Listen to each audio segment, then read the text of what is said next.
Was the biblical flood local or global? Scriptures, logic, and geology will decide if the flood was global or local.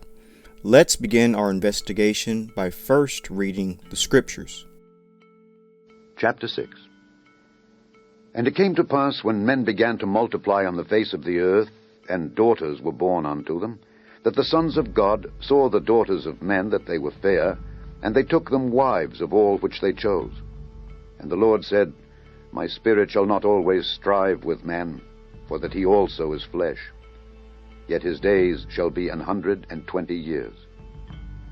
There were giants in the earth in those days, and also after that, when the sons of God came in unto the daughters of men, and they bare children to them, the same became mighty men, which were of old, men of renown.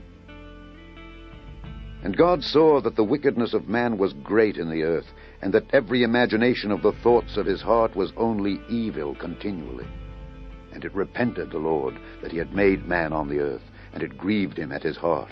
And the Lord said, I will destroy man whom I have created from the face of the earth, both man and beast, and the creeping thing, and the fowls of the air, for it repenteth me that I have made them.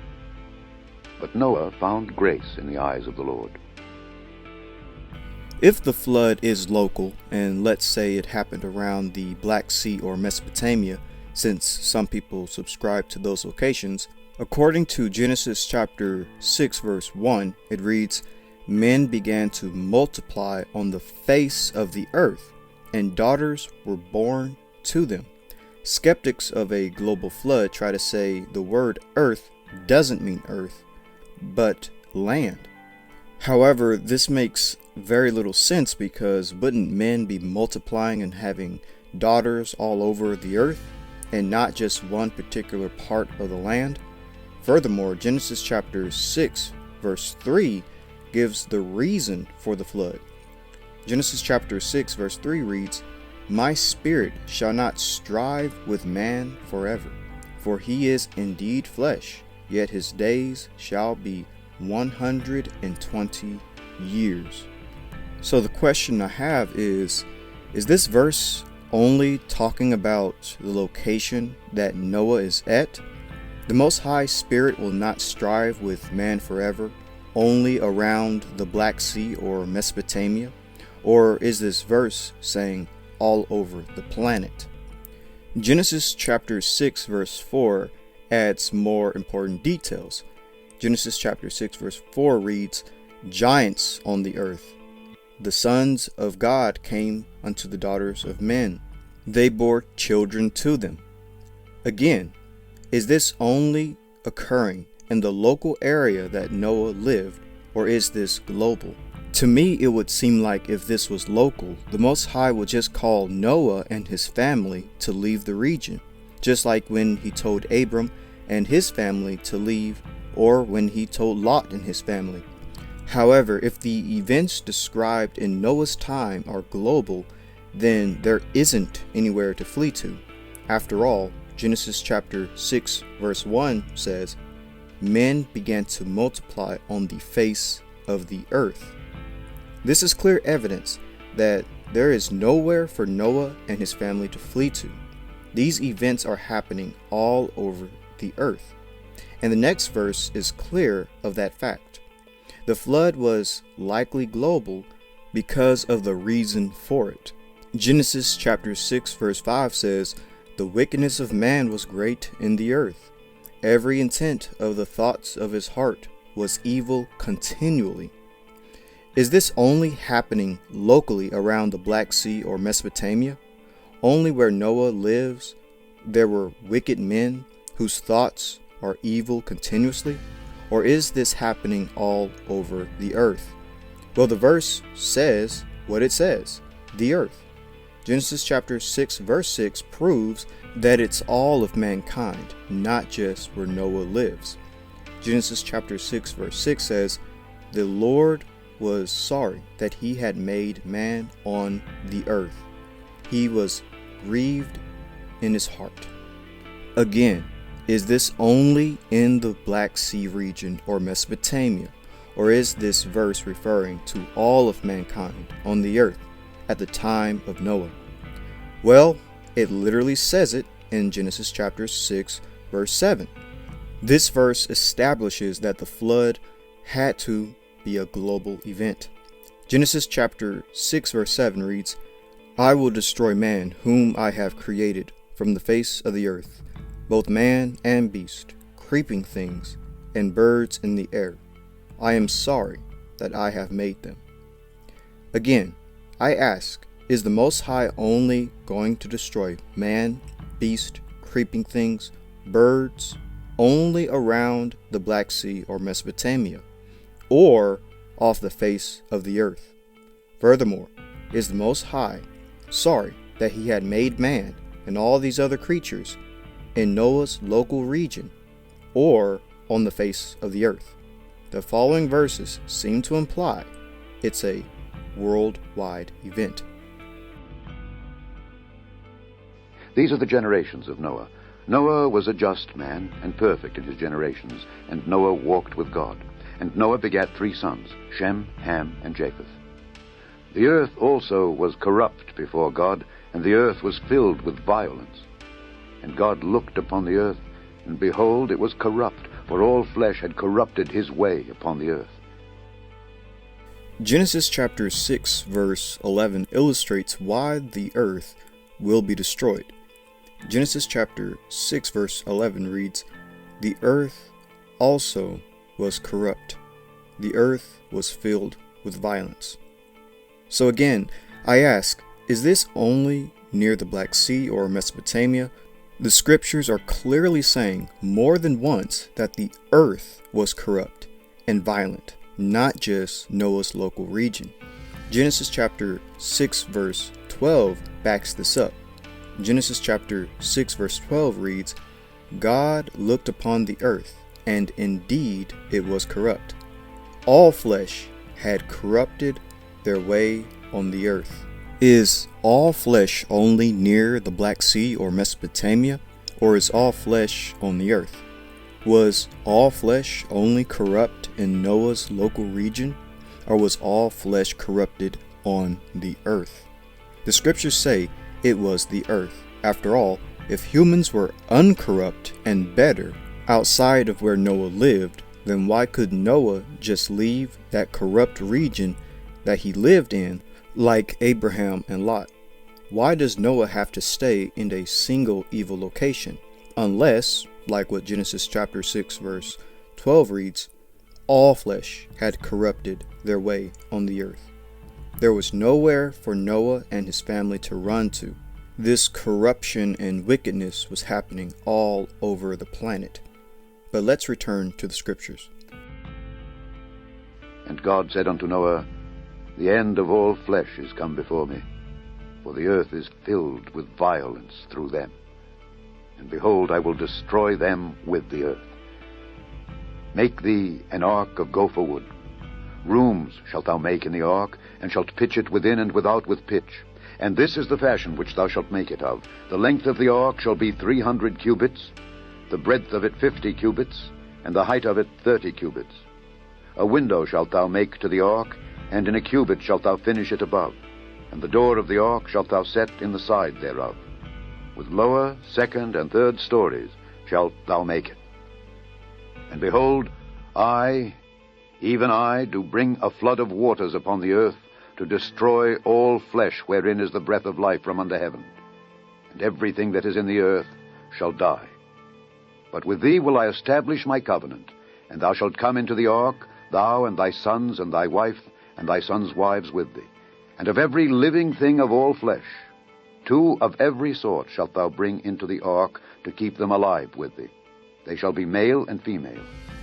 Of fowls after their kind, and of cattle after their kind, of every creeping thing of the earth after his kind, 2 of every sort shall come unto thee, to keep them alive. And take thou unto thee of all food that is eaten, and thou shalt gather it to thee, and it shall be for food for thee and for them. Thus did Noah. According to all that God commanded him, so did he.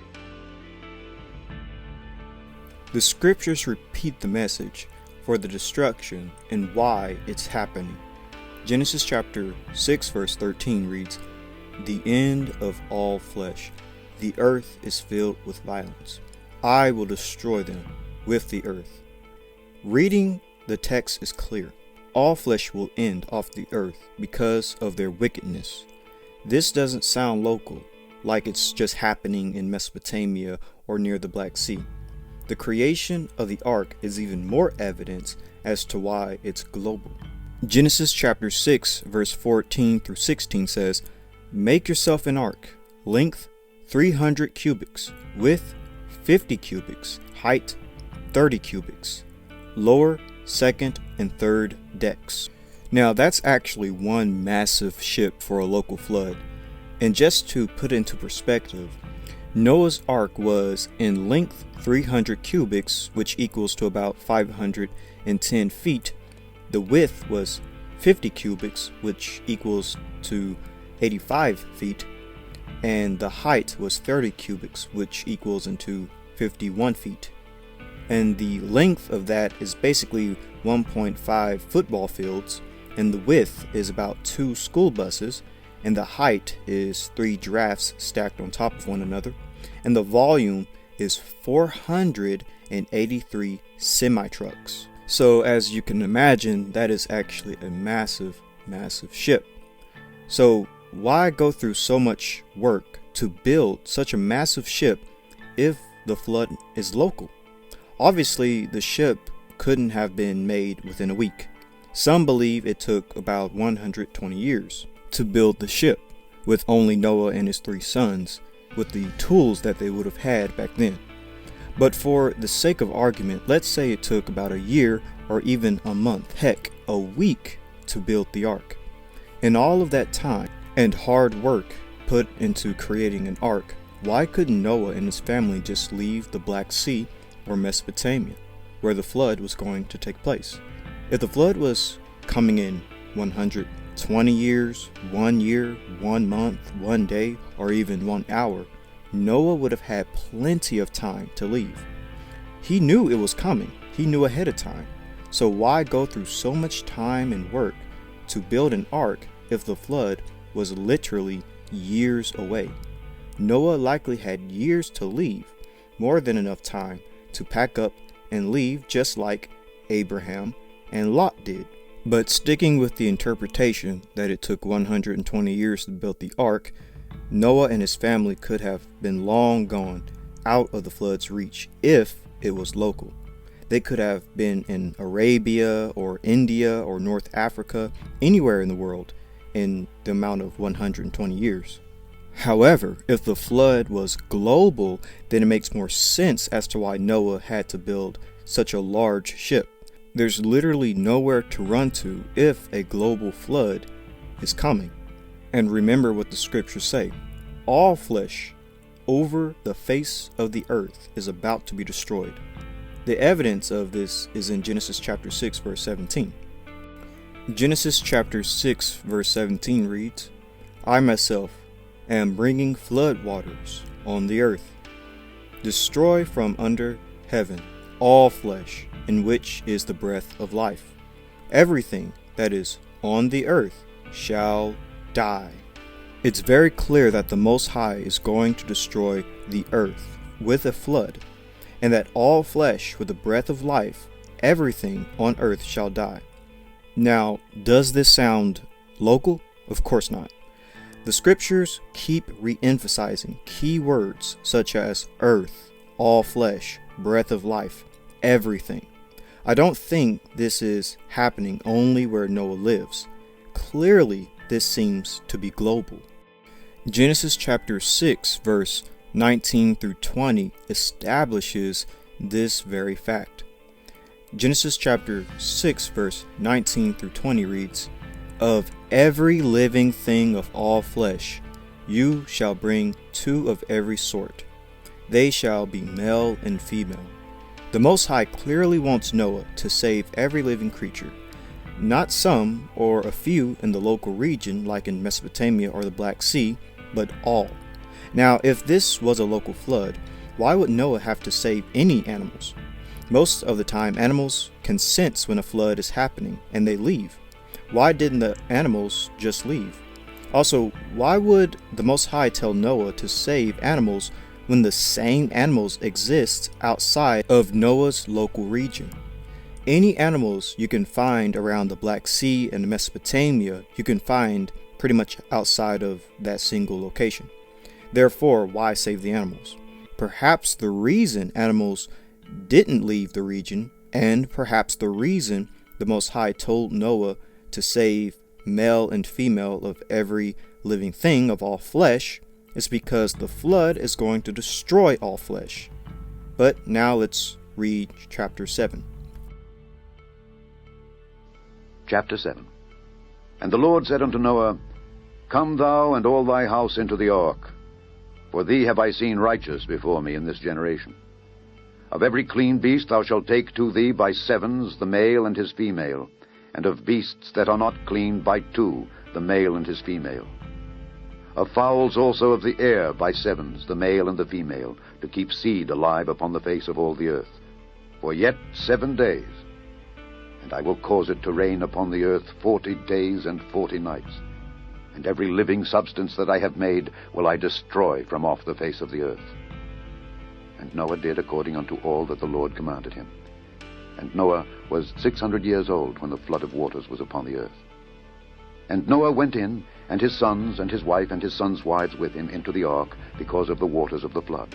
Of clean beasts, and of beasts that are not clean, and of fowls, and of everything that creepeth upon the earth, there went in 2 and 2 unto Noah into the ark, the male and the female, as God had commanded Noah.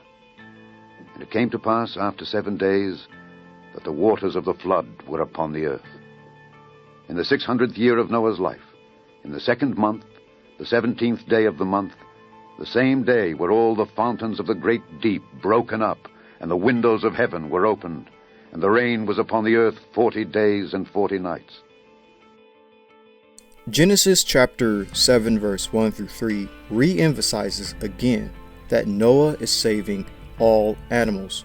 Genesis chapter 7 verse 1 through 3 reads, 7 each of every clean animal, a male and his female, 2 each of animals that are unclean, a male and his female, to keep the species alive on the face of all the earth. Noah is saving these animals, both male and female, to keep the species alive on all the face of the earth. This type of wording doesn't sound like a local flood, but a global one. Noah has to save these animals because if he doesn't, the species will die out. Also, if it were a local flood, why would Noah have to, and I quote from Genesis chapter 7 verse 3, keep the species alive on the face of the earth? Again, the same animals that would have existed in Noah's local region, whether it's the Black Sea or Mesopotamia, would have existed outside of those areas. Also, why would a local flood wipe out all animals? This is why a global flood makes more sense. Furthermore, Noah was told to save birds. Why would Noah have to save birds if the flood was local? Couldn't birds just fly away from the local flood zone? Birds fly away from natural disasters like local floods all the time. And birds fly great distances all the time when they migrate hundreds of miles away. Therefore, why would Noah have to save birds near the Black Sea or Mesopotamia when those same birds could have just flew to safer and drier land in the surrounding area, such as Arabia, other parts of the Mediterranean, North Africa, India, etc.? The only reason why birds couldn't survive the flood mentioned in Genesis is if it was a global flood. That's why Noah had to save the birds that could have otherwise flew away if it was a local flood. Genesis chapter 7 verse 4 clearly states again the great power of the flood. Genesis chapter 7 verse 4 reads, I will destroy from the face of the earth all living things. You can't get any clearer than this. The Most High's plan with the flood is to destroy all living things from the face of the earth. Genesis chapter 7 verse 7 clearly says that Noah's family entered the ark along with the animals. Genesis chapter 7 verse 7, Noah and his sons, his wife, and his sons' wives. of clean animals, of animals that are unclean, of birds, of everything that creeps on the earth. 2 by 2, they went into the ark. This means the only people that will survive the flood is Noah's family and the animals on the ark. Genesis chapter 7 verse 11 says, "The foundation of the great deep were broken open." Now this is a powerful verse because it actually can prove a global flood. This verse is talking about water bursting forth from the ground, basically underwater subterranean chambers, which actually exists in geology.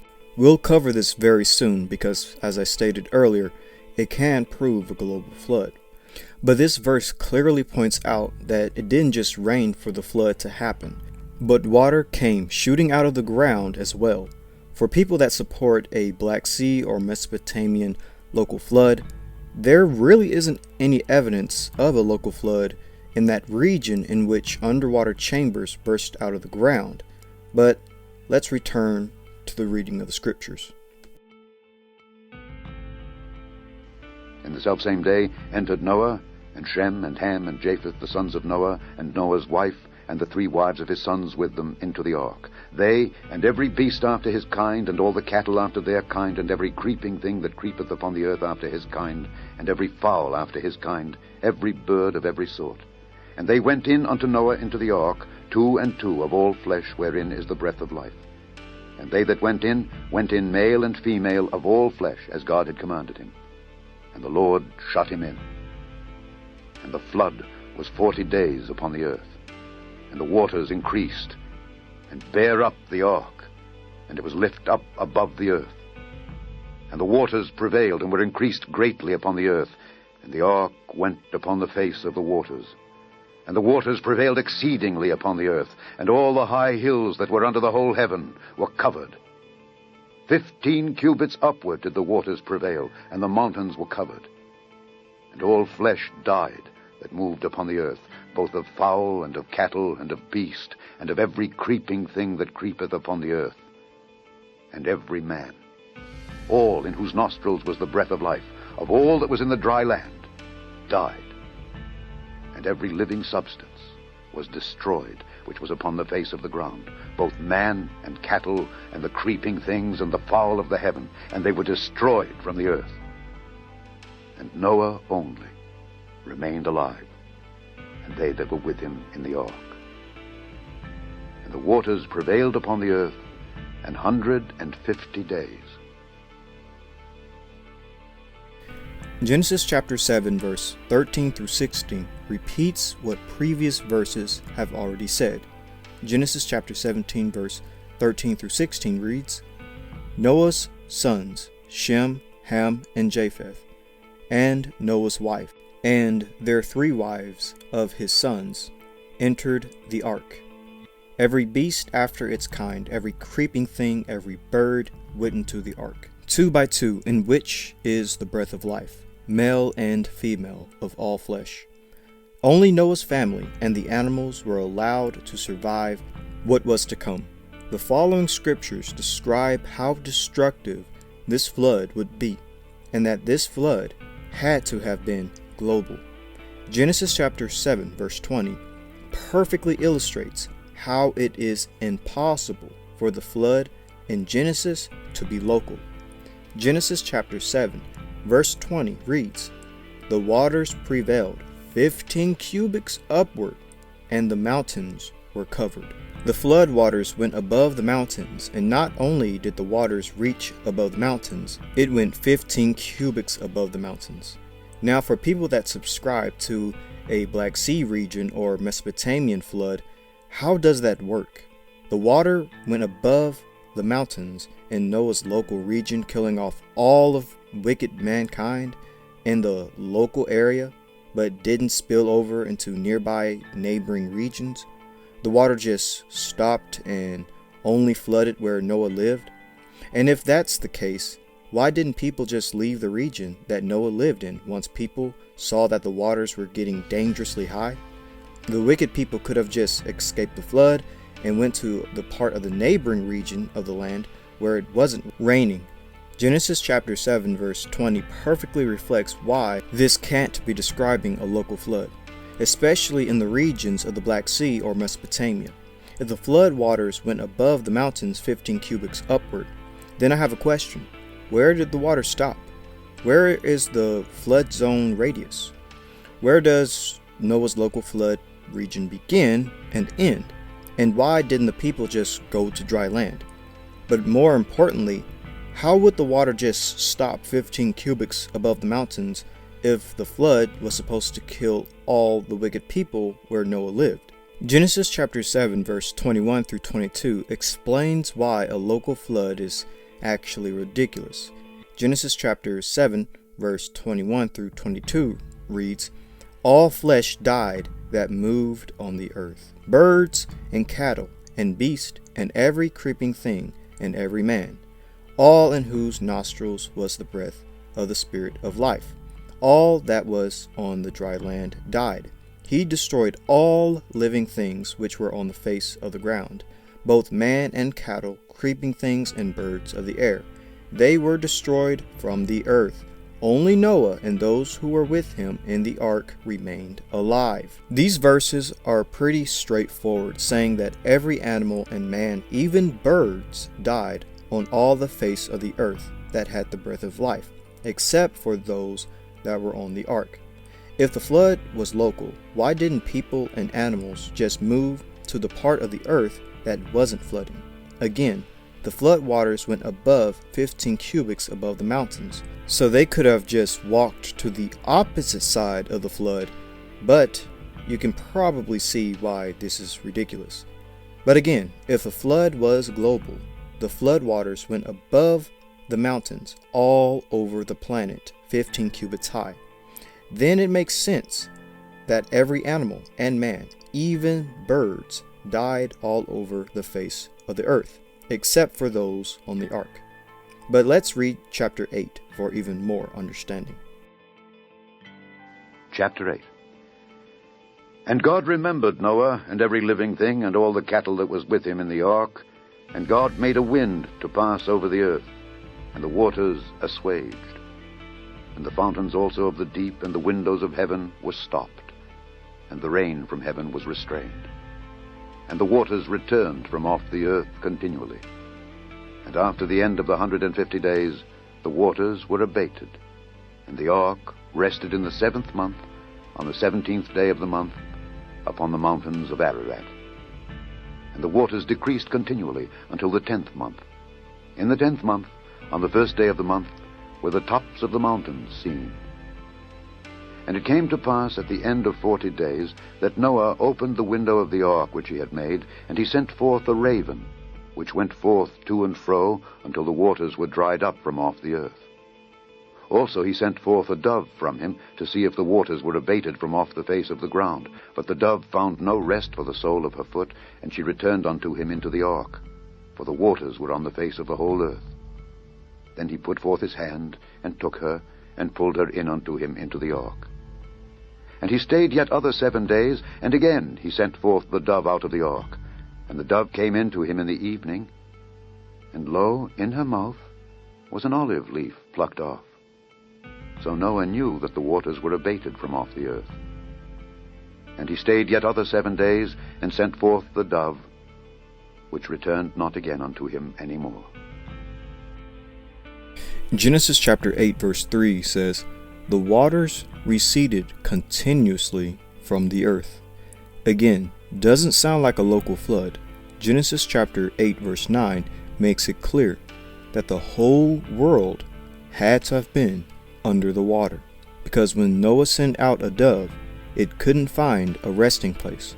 Genesis chapter 8 verse 9 reads, "The dove found no resting place for the sole of her feet. She returned into the ark, for the waters were on the face of the whole earth." If the flood was local, such as around the Black Sea region or Mesopotamia, should have found a resting place even outside of Noah's flood zone, considering that birds can fly hundreds of miles. But if the flood was global, then it makes sense as to why the bird couldn't find a resting place. And it came to pass in the 601st year, in the first month, the first day of the month, the waters were dried up from off the earth.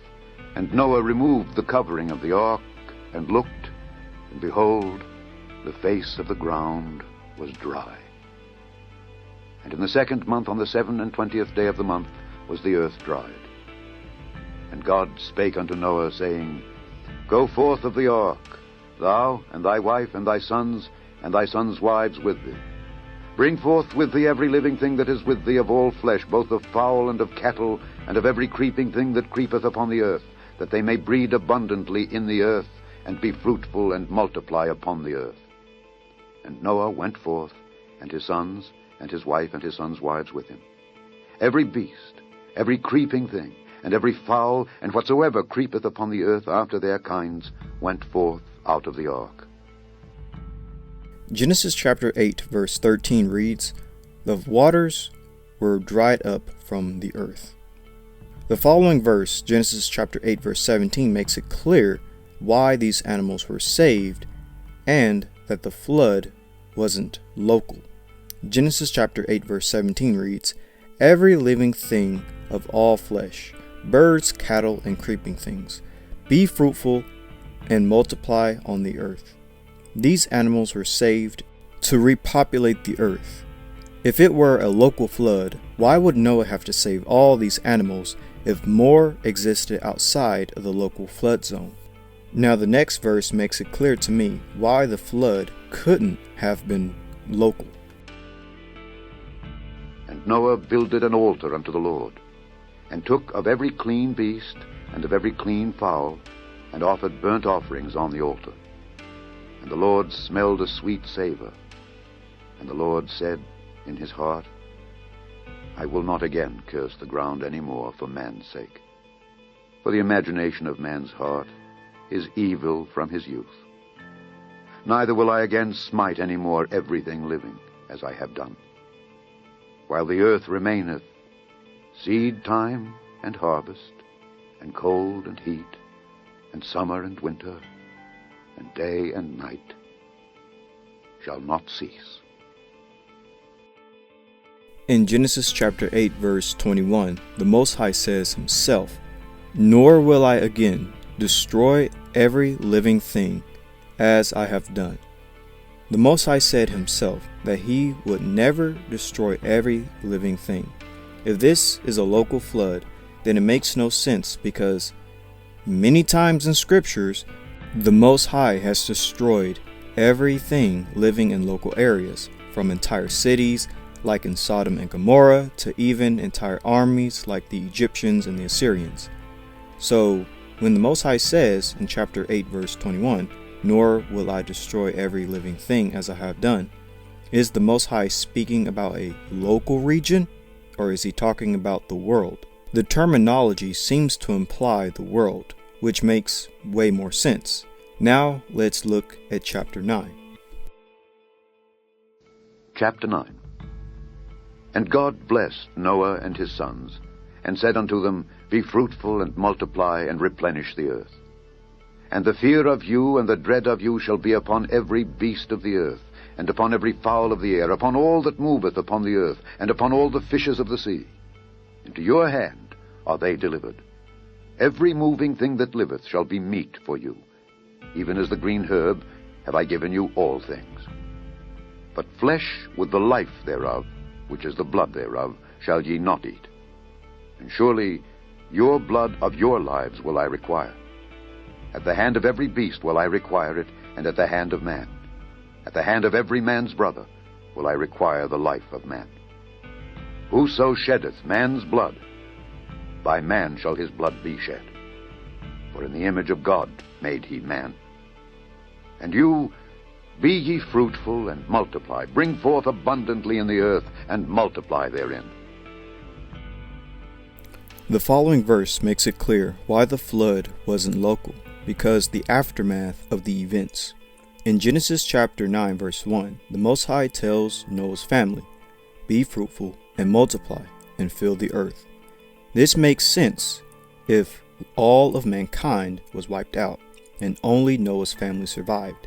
they have to repopulate the earth, but if it was a local flood, then Noah's family wouldn't have to be fruitful and multiply and fill the earth, especially if other people already existed outside of the flood zone.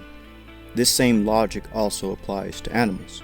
In Genesis chapter 9 verse 2 through 5 makes it clear why the flood was global. Genesis chapter 9 verse 2 through 5 says, "The fear of you and the dread of you shall be on every beast of the earth. They are given into your hand. Every moving thing that lives shall be food for you, but you shall not eat flesh with its life, that is, its blood." The problem with the local flood idea is this. After the flood, animals will fear Noah and his family, and it's okay to eat meat as long as it doesn't have blood in it. When the Most High told Noah this blessing, was this only given to Noah and his family? If other humans existed outside of Noah's local area, is it forbidden for them to eat meat because the blessing wasn't given to them by the Most High? Furthermore, would animals fear other humans outside of Noah's family? Is it okay for these other humans to eat animals with blood in it? If other humans existed outside of Noah's flood zone, do they also receive these blessings by the Most High? Genesis chapter 9 verse 5 through 7 pushes this point further. Genesis chapter 9 verse 5 reads, "The hand of every man's brother I will require the life of man. Whoever sheds man's blood, by man, his blood shall be shed." This is basically a law the Most High gave to Noah that if a man kills another man, it's punishable by death. But if other humans existed outside of Noah's locality, do they also receive this law? Or is it okay for them to murder each other? After all, the Most High is only telling Noah these things. But Genesis chapter 9 verse 7 to me indicates that there are no other humans on the planet but for Noah's family, and that Noah's family is a type of new Adam and Eve.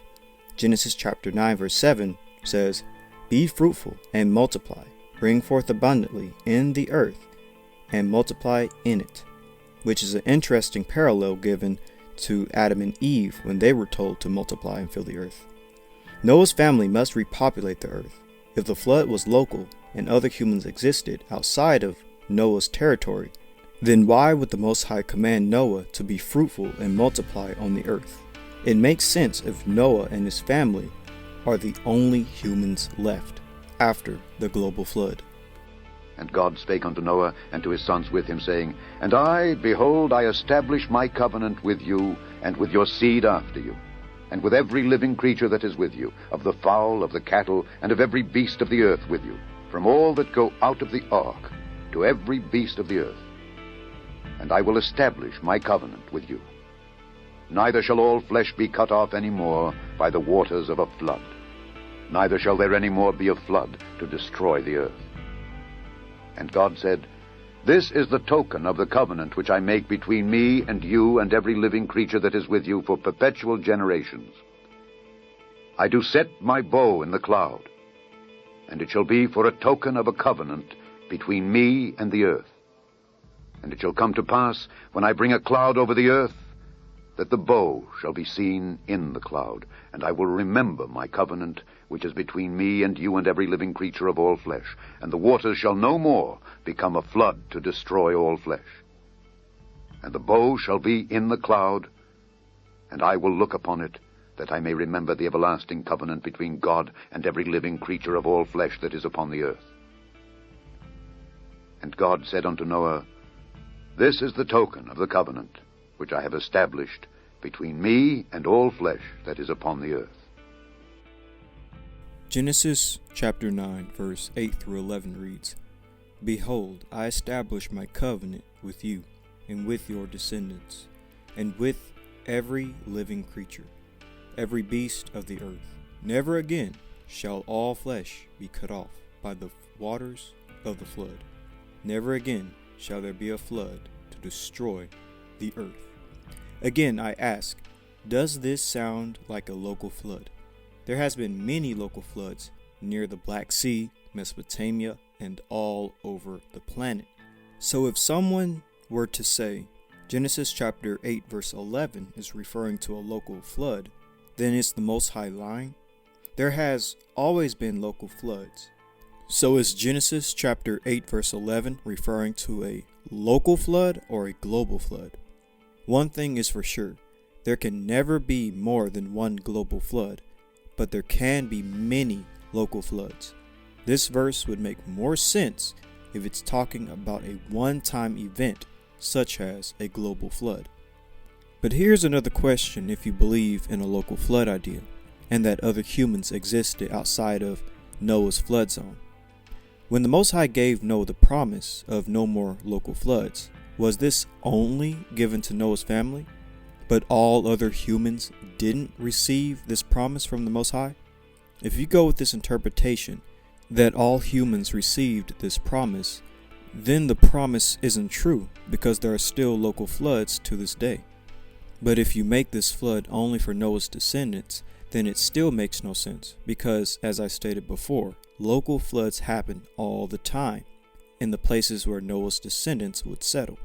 But Genesis chapter 9 verse 12 through 17 makes it clear that the flood was global because of the sign. Genesis chapter 9 verse 12 through 17. The sign of the covenant which I make between me and you and every living creature. I set my rainbow in the cloud, the sign of the covenant between me and the earth. The waters shall never again become a flood to destroy all flesh. The everlasting covenant between God and every living creature of all flesh that is on the earth. This is the sign of the covenant which I have established between me and all flesh that is on the earth. When the Most High told Noah this, that the rainbow is a sign that the waters shall never again become a flood to destroy all flesh in the local region of the Black Sea or Mesopotamia or the earth.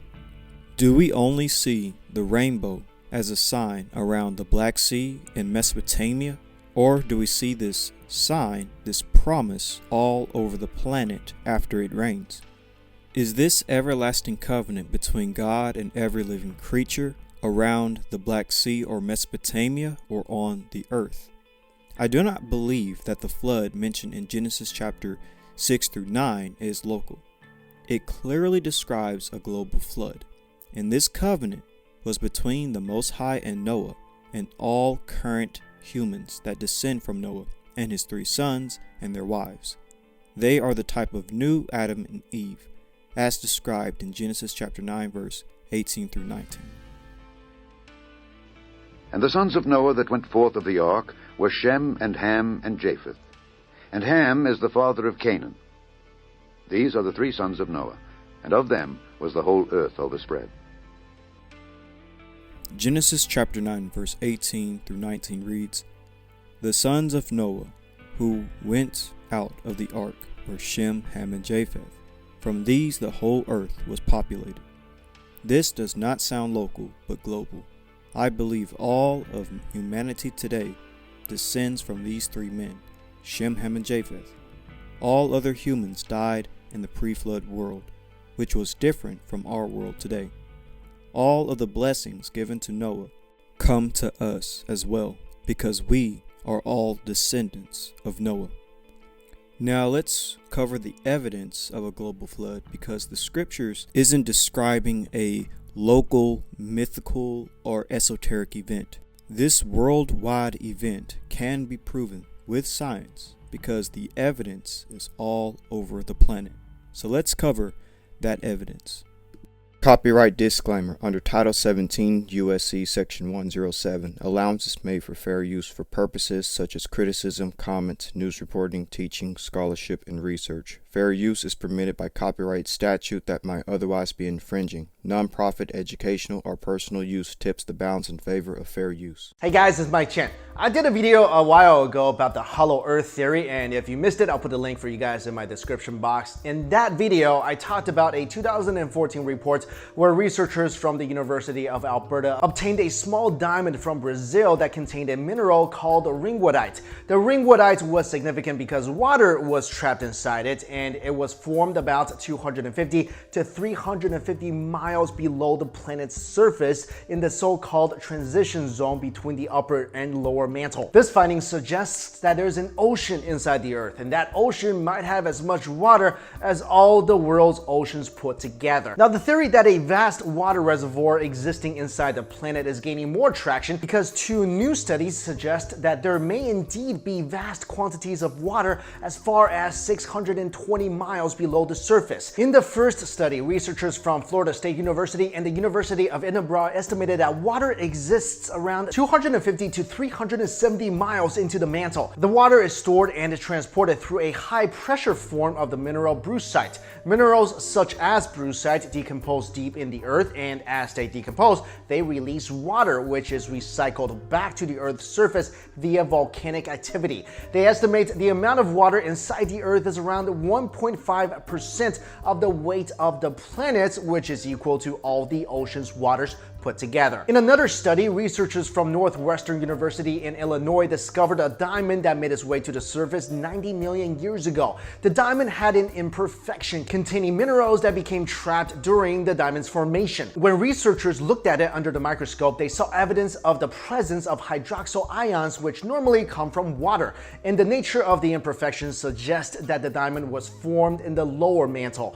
And here's the thing, researchers say if there is indeed that much water inside our planet, and they think there is, if that water dries up, then we all die. Because water inside the Earth is helping mantle convection, which is the process in which heat is transferred from the Earth's core to its surface. Now, if there was no water inside the Earth, then mantle convection stops, which will bring an end to all volcanic activities. And if all volcanic activities stop, then planetary activities will eventually stop as well. You know what's crazy is that we've been taught ever since elementary school that the inside of the Earth looks like this, but did you know that the deepest we've ever gotten inside the Earth is only around 8 miles, and everything else is just a theory. So yeah.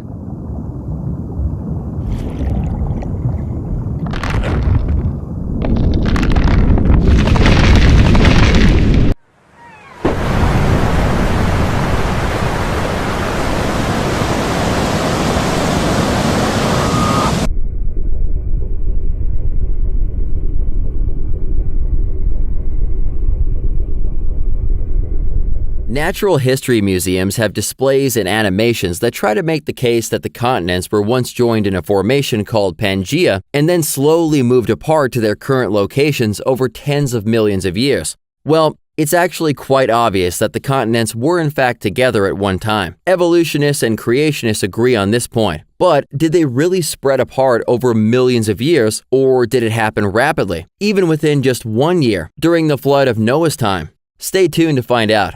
The conventional idea presented in museums is that Pangea began breaking apart about 175 million years ago, and the continents have been moving apart slowly to their current locations. Today, we can use GPS measurements to confirm the direction and speed of their movement, which is in fact just inches per year. But has it always been this way, with the continents moving apart slowly?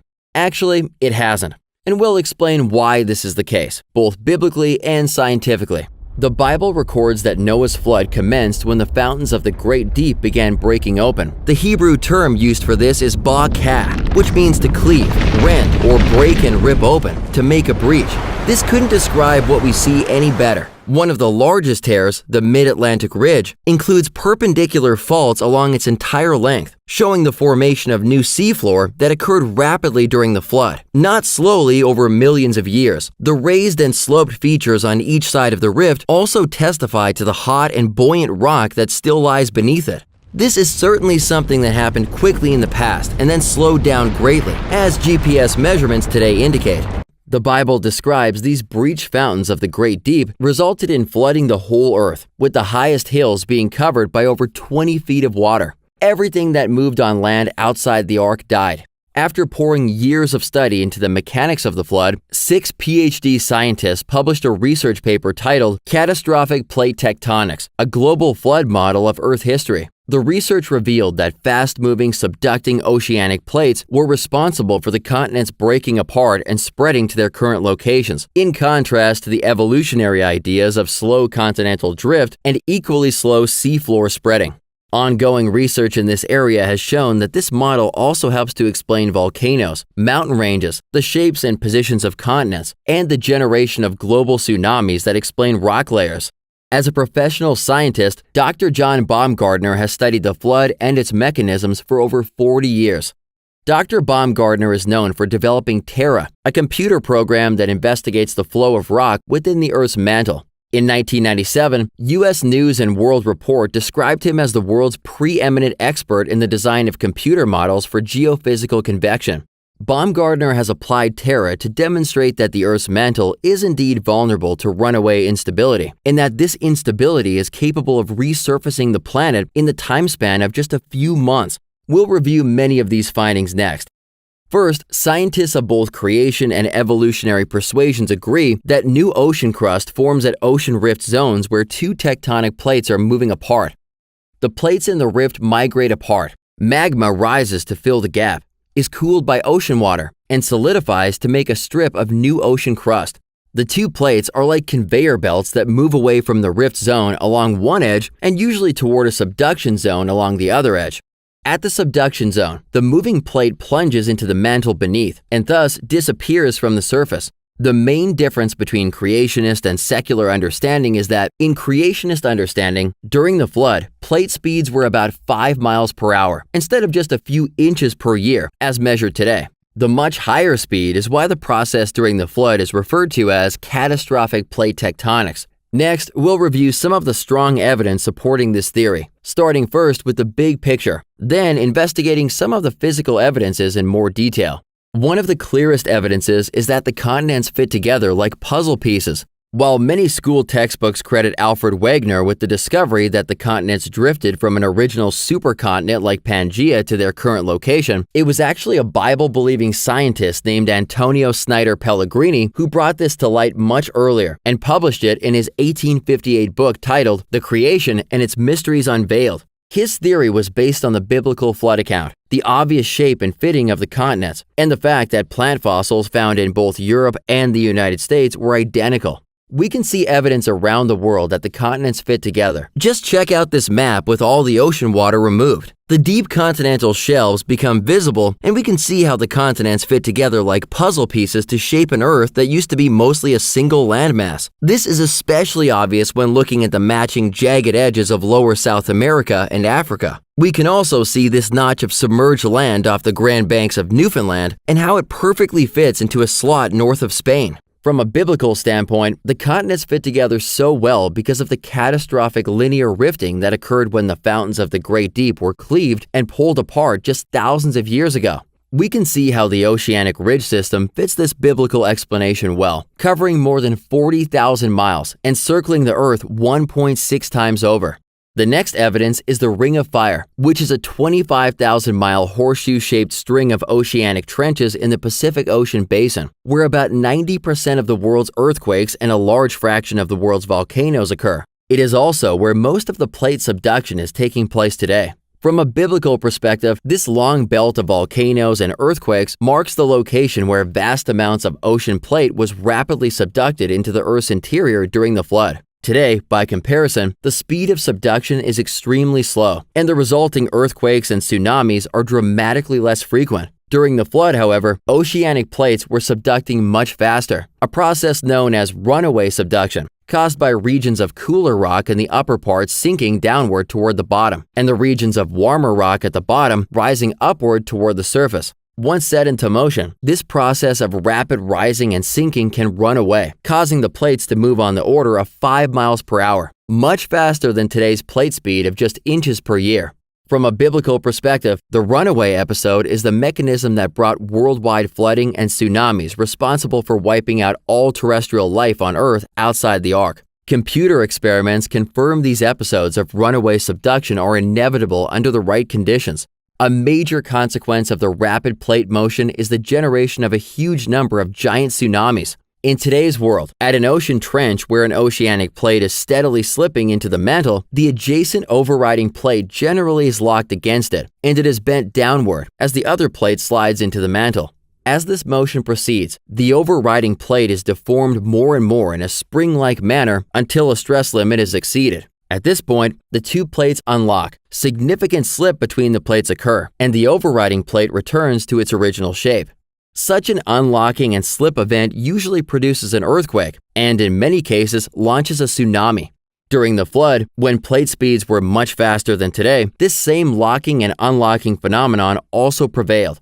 The higher plate speeds and the huge amount of seafloor recycled into the mantle would have generated vast numbers of huge tsunamis with wave heights in the range of hundreds of feet. The major result of rapid plate motion is the formation of the observed layer cake pattern of fossil-bearing sediments across the continents. More tsunamis today occur by this same action, but they occur much less frequently. For example, the most powerful earthquake ever recorded in Japan, and the fourth largest in history, was a magnitude 9.1 earthquake that occurred in 2011. This earthquake was caused by an undersea megathrust about 45 miles east of the coast of Japan. At the center, there was a 160-foot slip between the overriding plate that was part of Japan and the underlying Pacific plate. The sea bottom rose about 23 feet when the fault unlocked, and the resulting earthquake triggered a devastating tsunami that was 133 feet above sea level and traveled inland for 6 miles. The tsunamis occurring during the flood, however, were different, much different, with the ocean ridge bursting open rapidly and pushing the ocean floor under land continents on a worldwide scale. Tsunamis were happening in cycles, several every hour, and with the long stretches of subduction zones active at the same time. The incoming phase of a tsunami has a much higher speed and is highly turbulent, which keeps the sediment in suspension but leaves behind layers of sediment as it slows down. In the retreating phase, this cycle repeats several times every hour during the 150-day inundation stage of the flood. First entombing the shallow marine life, followed by land creatures in different habitats and elevations, leaving behind what we see today in the fossil record. These types of tsunamis have even occurred in recent history, such as the tsunami caused by slipping ocean plates that hit the coast of Washington in 1700 and left behind multiple layers representing each wave of the tsunami. The next evidence that supports CPT is that the plates, which rapidly subducted under the continents during the flood, are still visible. Seismic images of the mantle reveal a ring of unexpectedly cold rock at the bottom of the mantle, beneath the subduction zones that surround the Pacific Ocean. Seismic tomography shows the cold plates in blue that subducted under the continents during the flood. We can also see the Farallon plate that subducted under North America, and the process of its subduction was the very formation of the Rocky Mountains. Evolutionists explain how oceanic plates, like the Farallon plate, slowly subducted over tens of millions of years under the North American continent uneventfully, while the millions of dinosaurs now buried in this kill zone somehow just kept living and thriving. Both secular and creation scientists agree that the Farallon plate subducted under North America, even carrying massive volcanic plateaus like the conjugate Shatsky Rise along with it, going from the west to the east. But we disagree, and with good reason, that the dinosaurs somehow just kept peacefully thriving in this area while this was happening. This subducting action would be like a spatula sliding beneath an undercooked pancake, creating massive folding and buckling just like we see all over North America today. The process even explains the rapid and catastrophic formation of the Rocky Mountains.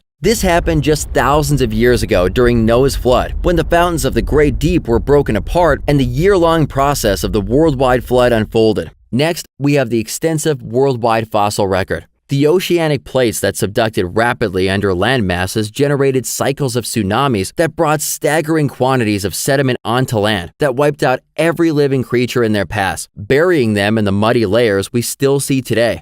Giant high-frequency tsunamis that were occurring during the flood explain why today we see dinosaur graveyards around the world, including 13 states in the middle of America containing dead dinosaurs mixed with marine life. What type of flood could do this? Just how much water would it take to bury millions of land creatures under hundreds of feet of mud and sand in the Morrison Formation, a 13-state, 700,000 square mile area?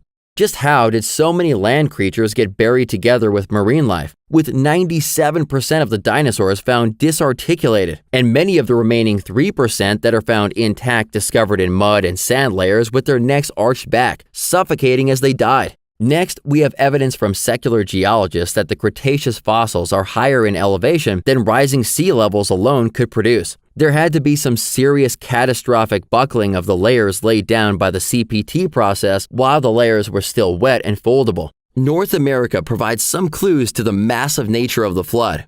In fact, even secular geologists refer to what's known as the widespread late Cretaceous transgression, which is just technical jargon for worldwide flood.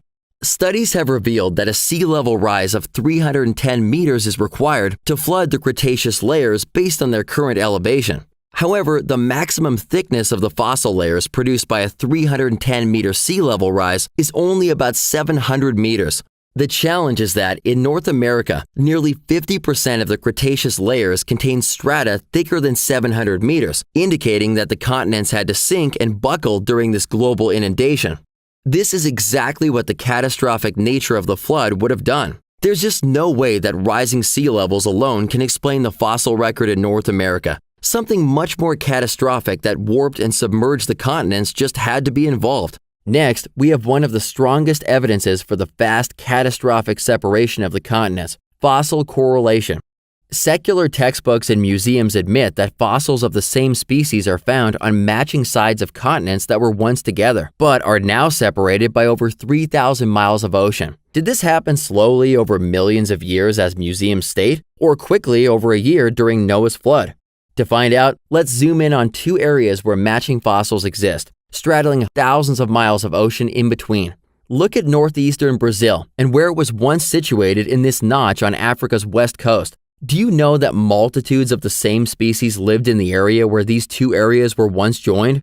In each of these areas, there are dozens of fossil beds where the same species of marine and land creatures are buried together in the very mud layers that killed them, including bivalves, ammonites, and multiple types of dinosaurs. If these continents really split apart over tens of millions of years, then why are the same exact creatures and plants found on matching sides of the continents? Indeed, the same creatures in the same habitat were once thriving here. Then the flood broke, and catastrophic rifting pushed these land masses thousands of miles apart from each other. It's so obvious. Here all these animals lie, locked in their muddy graves in the same exact area they were living before the flood broke, but now they are buried in the very mud that killed them. Heading south, we see the same situation, but this location is even more interesting. The lower regions of South America and the northern tip of Antarctica have dinosaur fossils on them, including hadrosaurs, ankylosaurus, theropods, and others that supposedly emerged and died off during the late Cretaceous period. However, evolutionary geologists hold that these two areas were never even connected during the entire time these dinosaur species supposedly showed up and then died off during the evolutionary timeline.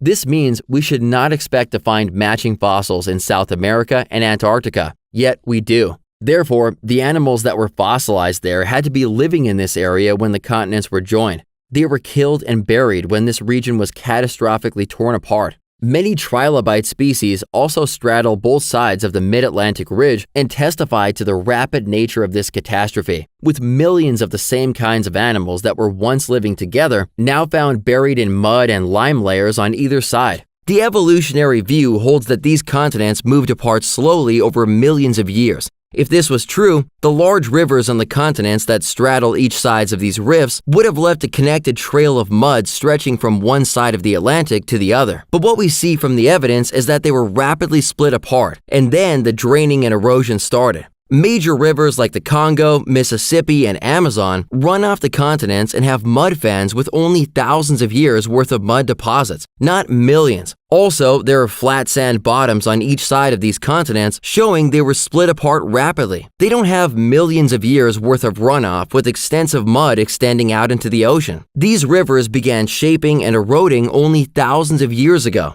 not millions. We also have the massive coal and oil deposits all around the world, indicating that the entire world was reshaped from the original Pangea formation with vast amounts of sediment covering and compressing the pre-flood landscape that was full of vegetation and life. Just the sheer amount of coal attests that the actions involved with catastrophic plate tectonics explain how countless megatons of pre-flood landscapes were buried during the same process that reconfigured the continents. Let's not forget about entire regions of ash deposits that are buried along with the dinosaurs. The volcanoes responsible for this ash were created by the rapidly subducting plates, again explained by catastrophic plate tectonics.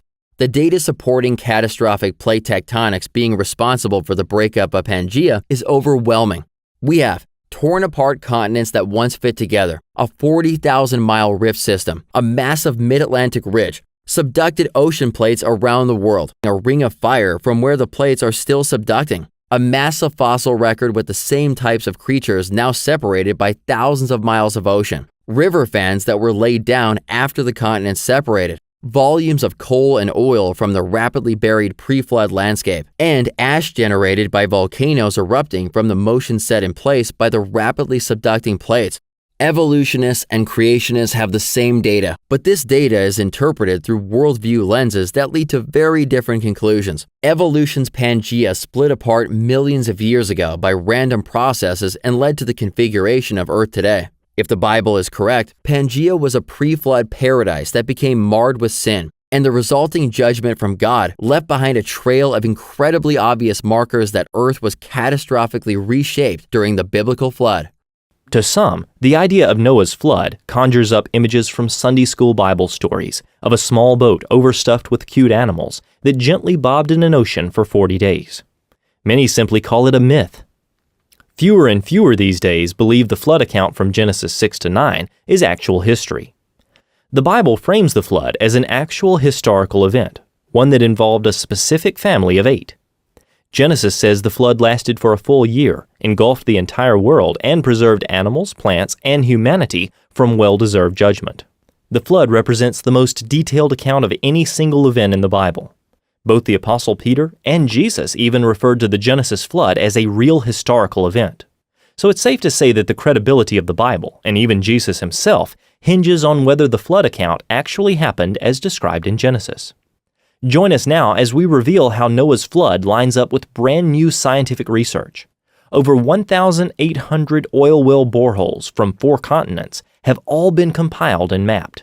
The newly emerging map tracks the thickness and extent of each rock type as they were laid down by the flood.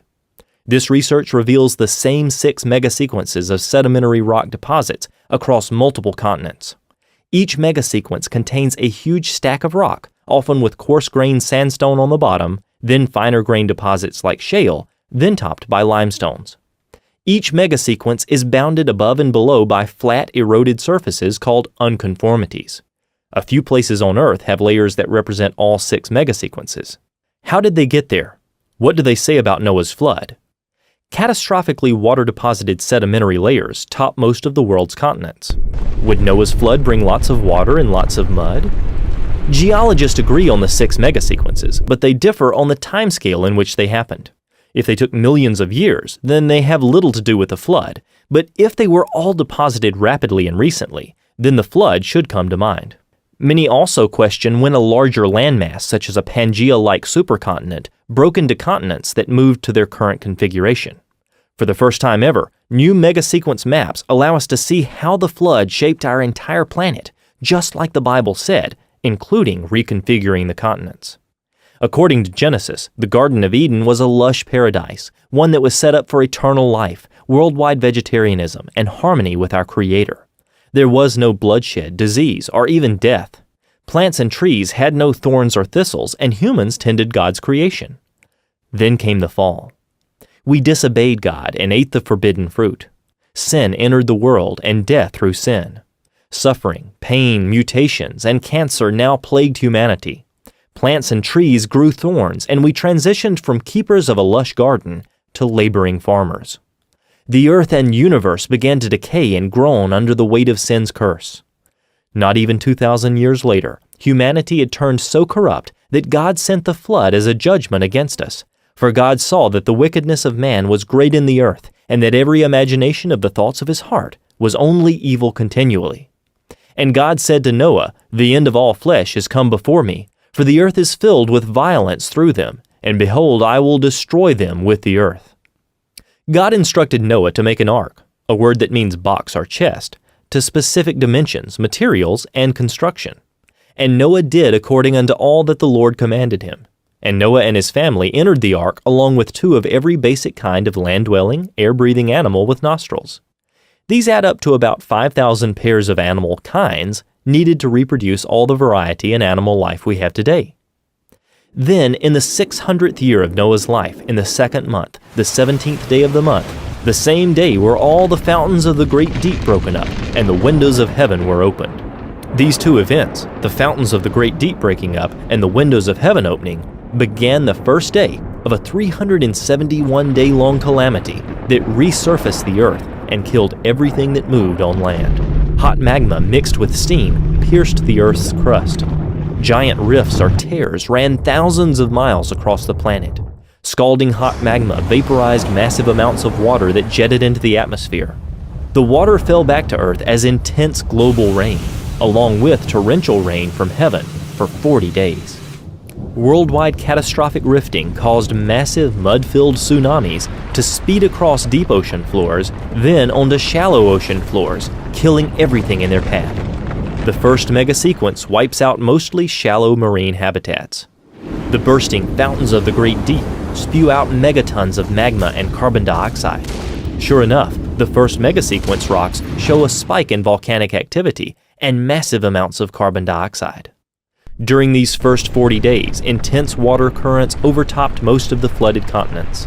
Water-laden sediment travels at highway speeds. Thick sediment blankets start covering low regions of the continent.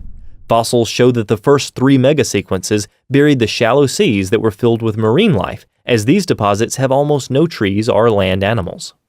All 3 mega-sequences covered similar environments across North and South America and Africa, the 3 continents mapped so far. One global cause, Noah's flood, best explains this one worldwide effect. Then by the 40th day of the flood, the Absorica mega-sequence began hitting. The maps show that this is when things got much worse. Something shoves the water over the tops of even the high lands from that ancient world. The newly forming ocean floor offshore is so hot that it starts very thick, pushing up the ocean waters from beneath. Sea level rises dramatically. Molten magma rises and fills the widening gaps, pushing the mid-ocean ridges wider. The hot ocean floor shoves against the continents, then slides beneath them like giant conveyor belts, deep beneath the earth in some places. Rather than the conventional model that has the seafloors spreading slowly, this runaway subduction actually happened quickly, moving at about 5 miles per hour, due to the heat caused by the friction and pressure of the rapidly subducting plates. As the diving ocean plates subduct under the land, they push down the continental edges and then release them, creating tsunami cycles that blanket the continents, just how tsunamis happen today, only more intense and frequent. For example, the most powerful earthquake ever recorded in Japan, and the 4th largest in history, was a magnitude 9.1 earthquake that occurred in 2011. This earthquake was caused by an undersea megathrust about 45 miles east of the Japanese coast. At the center, there was a 160-foot slip between the overriding plate that was part of Japan and the underlying Pacific plate. The sea bottom rose about 23 feet when the fault unlocked, and the resulting earthquake triggered a devastating tsunami that was 133 feet above sea level and traveled inland for 6 miles. The tsunamis occurring during the flood, however, were different, much different. With the ocean ridge bursting open rapidly and pushing the ocean floor under land continents on a worldwide scale, tsunamis were happening in cycles, several every hour, and with long stretches of subduction zones active at the same time. The incoming phase of a tsunami has a much higher speed and is highly turbulent, which keeps the sediment in suspension, but it leaves behind layers of sediment as it slows down in the retreating phase. This cycle repeats several times every hour during the 150-day inundation stage of the flood, first entombing the shallow marine life, followed by land creatures in different habitats and elevations, leaving behind what we see today in the fossil record. These types of tsunamis have even occurred in recent history, such as the tsunami caused by slipping ocean plates that hit the coast of Washington in 1700 and left behind multiple layers representing each wave of the tsunami. Recent seismic technology actually allows us to investigate whether this type of rapid subduction occurred. Sure enough, these scans reveal a ring of unexpectedly cold rock at the bottom of the mantle, beneath the subduction zones that surround the Pacific Ocean. The severity and elevation of this stage of the flood is why the first land creatures and plants start showing up in the fossil record laid down by the Absorica megasequence. Entire ecosystems are buried in enormous deposits that later turn into coal, such as the extensive Appalachian coal beds. In fact, the U.S. has over 7 trillion tons of coal reserves. Where did it all come from? While we know that coal is formed by dead plant material being sandwiched between sediment layers, we only have enough vegetation on the Earth's surface today to produce just a fraction of the existing coal reserves. This shows that the pre-flood world was mostly covered by lush vegetation. The rising floodwaters and tsunamis that were necessary to sweep over the land and bury vast amounts of vegetation that turned into coal are best explained by a catastrophe of worldwide proportions. The fact that over a dozen states in the U.S. are filled with dinosaur fossils buried under heaps of mud also attests to the flood. In fact, geologists have found a temporarily exposed dinosaur peninsula where the dinosaurs made their last stand, now buried there along with lake and sea life transported by the massive waves. The earlier flood deposits, the first 3 megasequences, do not seem to have deposited much material over this dinosaur peninsula. Only a few hundred yards of sediment remain along the margins, and in many places, no deposition is left at all. Deposits thousands of feet thick occur east and west of this temporarily exposed peninsula that extends from Minnesota to New Mexico. Now buried across it are pre-flood wetland plants and animals, including dinosaurs, turtles, frogs, fish, and many birds. Thousands of dinosaur trackways up and down this peninsula, plus similar temporarily exposed low areas on other continents, suggest that dying dinosaurs and other hardy track makers floated, waded, and walked on freshly deposited mud trying to find safe ground. Next, the massive Zuni megasequence hits. The Absaroka and Zuni megasequences are the most severe because the continental plates began to move more quickly from the original Pangea-like supercontinent configuration to where they are today. With oceanic rifting and plate subduction increasing dramatically and the continents traveling apart quickly, the tsunami-like waves began washing across western North America while virtually no sedimentation is occurring in the east. When coming up over the Dinosaur Peninsula, the Zuni catastrophically buries dinosaurs in the Morrison Formation, a 13-state area encompassing over 700,000 square miles. This Jurassic unit includes at least 141 massive dinosaur boneyards where dinosaurs like Camarasaurus, Diplodocus, Apatosaurus, Stegosaurus, and Allosaurus are found.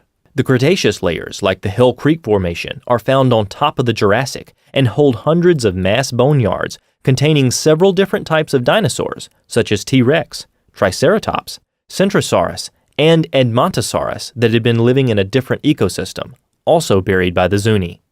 The Zuni was so massive and fast that it engulfed entire regions with mud flow, burying giant creatures like this T-Rex under 50 feet of muddy sediment, entombed so quickly that preserved blood cells, blood vessels, and bone cells were found just recently. How much water does it take to pile 50 feet of mud on top of a dinosaur?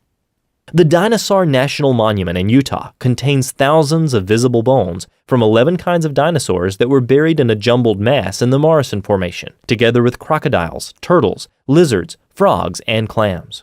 What type of event would it take to bury all these different land animals with millions of clams? When the Dinosaur Peninsula floods over completely, large herds of dinosaurs are entombed in massive fossil graveyards in the Upper Cretaceous system found in northern Wyoming, Montana, and Alberta, Canada. The dinosaurs had tried to escape by fleeing northward up the peninsula as waters advanced from the south. This explains this massive graveyard in northern Montana that's over 1.2 miles long and contains 30 million fossil fragments, representing over 10,000 adult Maiasaura that were simultaneously buried. In this entire collection of bones, not a single baby was found. Every one of these 10,000 Maiasaura was between 9 and 23 feet long. Does this seem like the adult dinosaurs were stampeding away from the raging floodwaters, with 100% of their young falling behind and being engulfed in a different part of the peninsula? Just 170 miles northeast of this location is one of the largest dinosaur graveyards in the world, one that even secular scientists admit was caused by a watery catastrophe. Here, thousands of centrosaurs are buried in 14 mega bone beds over an entire square mile, which is nearly 500 football fields. Looks like a massive herd of these creatures, thousands of them, were simultaneously buried in mud by Noah's flood. Just 45 miles west from this location is yet another massive flood deposit, and this one even has 49 different species of dinosaurs buried along with turtles, crocodiles, fish, flying reptiles, birds, and small mammals. What type of disaster could bury nearly 50 species of dinosaurs and many other types of animals, including marine life, together in mass graves? These mass burial sites are common in the U.S. as well. For example, look at this dinosaur dig site in Wyoming, where a 1-meter thick layer of mudstone stretches for 80 acres, with over 1 million bones buried in a graded, sorted bed, where big bones are found at the bottom and little bones on top. The only way to develop a graded bed like this is by a catastrophic process that transports these bones and deposits them during a single event. Large flying creatures like pterosaurs were able to fly to escape the rising floodwaters, delaying their demise until the later stages of the flood.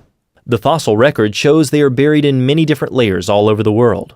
There's no doubt that widespread volcanism was also involved in finishing off the dinosaurs, as many of these mass graves are literally packed with volcanic ash, ash that in many cases was mixed with water when it emplaced the dinosaurs in their tombs. One section of the Morrison Formation, called the Brushy Basin Member, spreads across 5 states and includes over 4,000 cubic miles of volcanic materials. Without a single volcano in the Morrison Formation, geologists believe this material had to be carried all the way from volcanoes on the west coast, volcanoes created by the magma rising from the subducting ocean crusts plunging under the land. Today, these subduction zones form the Ring of Fire, responsible for over 90% of our earthquakes. The Bible records that on the 150th day of the flood, God made a wind to pass over the earth. The waters started to recede. The fountains of the deep and the windows of heaven were stopped, and the rain from heaven was restrained. Now enters the final mega-sequence, the Tejas. Here, after the water peaked over the top of the highest remnant of the pre-flood world, it began to rush off the continents, eroding and reworking some of the deposits laid down in the previous mega-sequences, especially carving away at the Zuni deposits. This final sequence appears to have been different than the others because there was a reversal in flow direction as the waters began to sheet off the continents. This flow reversal transported much of the fossils deposited earlier off the highest uplands, spreading them towards the edges of the continent. The evidence points to the Tejas draining the floodwaters southward off of the U.S. towards the Gulf of Mexico with a sheet wash pattern all at once. This is why we find massive sand deposits in the deep water of the Gulf of Mexico. Billions of barrels of oil have been discovered there, with much of it found within a massive 1,100-foot thick bed of pure sand in over 7,000 feet of water, over 200 miles offshore. In addition, plants swept off the pre-flood lands formed massive coal beds, such as in the Powder River Basin of Wyoming and Montana. These Tejas layers contain the largest coal deposits in North America that currently supplies over 40% of the coal in the U.S. Some of these stacked coal beds are up to 200 feet thick and cover areas that are 60 miles long by 60 miles wide. The sheer volume of plant material required to form such a massive layer of coal testifies to catastrophic circumstances. The massive runoff that began with the Tejas may also explain the lack of human fossils in the rock record. Any residual human remains left buried in earlier deposits were totally destroyed by the erosive, retreating floodwaters. In line with God's promise to wipe them from the face of the earth, any residual remains were ground up and likely spread in all directions over great distances by the Tejas, lessening the likelihood of finding any human fossil remains. Because humans were impacted earlier by the flood's violence, they were destroyed and thus not buried whole deep in the sediments, leaving no fossil traces. Erosion in the Tejas sequence would have affected the strata beneath, wiping away even traces of human remains buried in earlier layers. When God stopped the fountains of the Great Deep on day 150, the new ocean surface began cooling and sinking, allowing the floodwaters to lower as they sheeted off the continents into the new ocean basins. Psalm 104 describes the mountains being raised at the end of the flood and the waters draining down valleys and off the emerging new land surfaces. The seafloor rifting process and the resulting mountain forming process explains why sea creatures are found on mountaintops all over the world, high above current sea levels. For the remaining 220 days of the flood, the water recedes from the earth and it dries out, allowing time for earth to be replenished with vegetation for the animals to eat when they eventually come off the ark. This year-long catastrophe left behind a vast number of proofs that, quite frankly, make its occurrence obvious. First, we have the staggering volume of fossil-bearing sedimentary rocks around the world. over 1 mile thick on average, billions of dead things buried in rock layers laid down by water all over the earth. And the sediment they are found in lies above sea level. What sort of water process could emplace so much sediment above sea level on top of the land surface? Another clue is the vast horizontal extent of individual sediment layers with little to no erosional channeling between successive layers. What sort of transport and depositional process could conceivably generate such uniform layers over such vast horizontal distances? Many of these layered beds are separated by bedding planes on the scale of inches to feet, a feature so common that few stop to think about how it happened. It's as if the sediment is being deposited in pulses in a repeating manner, with each pulse producing a thin layer commonly found around the world. The flood tsunamis provide a perfect explanation, and it happened so quickly that there was no time between deposition of the layers for surviving critters to burrow into the layers and churn them over. What has been discovered, both from a creationist as well as from a secular understanding, is that much of the continental fossil record was already in place before any of the present-day ocean crust had come into existence at a rift zone. For example, all of the trilobite fossils had been deposited, plus all of the older coal deposits had already been formed before any of the present-day ocean crust had formed.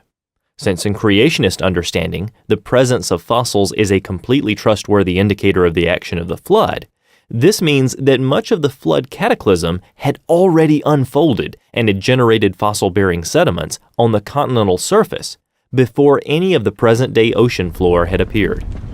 It further implies that all of today's ocean floor formed since the onset of the flood, during roughly the latter half of the cataclysm. It also means that all of the pre-flood ocean floor, plus the ocean floor formed during the earlier portion of the flood, must have been recycled into the Earth's interior during the cataclysm. These considerations indicate in a compelling way that rapid plate tectonics must have been a major aspect of the year-long flood catastrophe. This 6 megasequence worldwide flooding process perfectly set the stage for the subsequent ice age. The oceans had been tremendously heated by the rifting that had taken place across the 45,000-mile ridge system, and the creation of a completely new seafloor of hot lava as a consequence. This caused an abnormal amount of evaporation, and thus continuous rain that was likely worldwide. The volcanic activity created by the subduction zones that created the Ring of Fire would have spewed volumes of ash and aerosols high into the atmosphere, resulting in cooling, especially in the higher latitudes. These factors combined to produce an ice age that lasted a few hundred years, but ended as the conditions that caused it waned. The ark came to rest on the mountains of Ararat in the 7th month, on the 17th day of the month. Just as Noah and his family entered through the single door of the ark to be saved from the flood, there's only one way of salvation today. Jesus Christ in the book of John says, "I am the door. By me, if any man enter in, he shall be saved." Through his death and resurrection, Christ paid the penalty for our sins, offering salvation to those who will receive him. With so much evidence supporting the historical foundation of the Christian faith, we pray that you will consider following Christ as the only way for salvation. As many as received him, to them gave he power to become children of God, even to them that believe on his name, which were born not of blood, nor of the will of the flesh, nor of the will of man, but of God. John 1:12-13. Conclusion and summary. The flood described in Genesis chapter 6 through 9 isn't a local event, but a global one. A plain reading of the text illustrates this fact. But not only that, we can even find evidence of a global flood all over the planet. I end with this. The Most High has the power to create and destroy.